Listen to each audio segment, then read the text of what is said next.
This is another day you'd want to be in the pool. Another hot day across the Carolinas. A live look now over uptown Charlotte. The sun is still shining and temperatures still in the upper 80s right now. Yeah, we are tracking the chance for some rain and storms pushing through the area tonight. Chief Meteorologist Brad Panovich has it all for us. Hey, Brad. Yeah, some of us are lucky enough to see those showers and storms. A lot of us would love to see some rain to cool things down and get some water on the lawns and gardens. You see temperatures compared to 24 hours ago, especially across the mountains and foothills.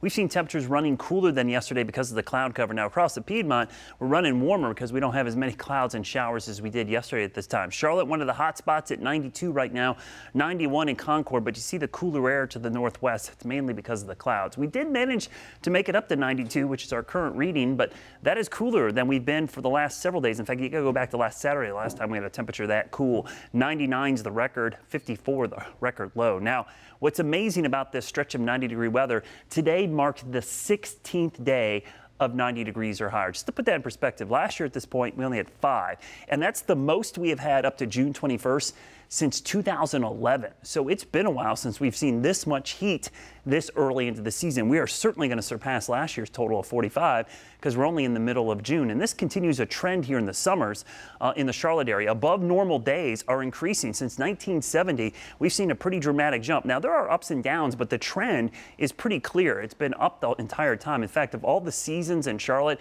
we're all warming, but summer is warming the most by almost 1.3 degrees in the last 30 years. Winter, fall, and spring are behind.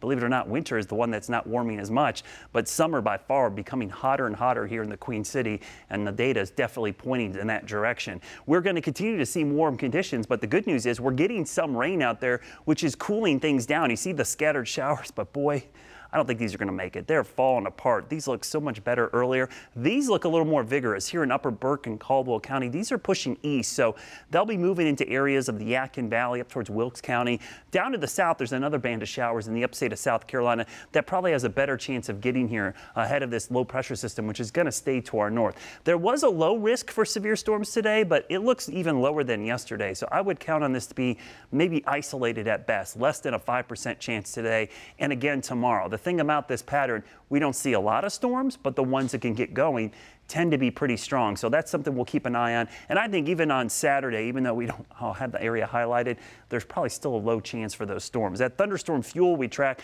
not too bad today. Watch what happens tomorrow, though.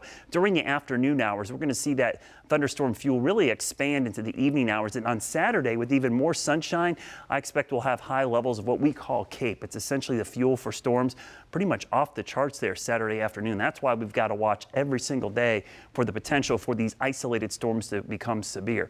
Tonight, most of these will stay to our north. They'll dissipate after sunset tomorrow, just like today, late day and evening storms. But I think Saturday is a day to watch. While it's only about a 20% chance of an isolated storm, there's definitely the potential that some of those storms could be strong with gusty winds and obviously frequent cloud to ground lightning that we worry about in the summer. Tonight, 60s in the mountains and foothills. Here in the Piedmont, low 70s. So another warm night tonight. Could see some mid 70s as we go to the east. Let's look ahead to the 7-day forecast. As we go towards the weekend, the heat starts to crank back up. In fact, by Sunday, I think we'll see those high temperatures back up there in the mid, maybe some upper 90s. A little cooler for Tuesday, but we're pretty much stuck with 90-degree weather, it looks like, for a while, Rachel.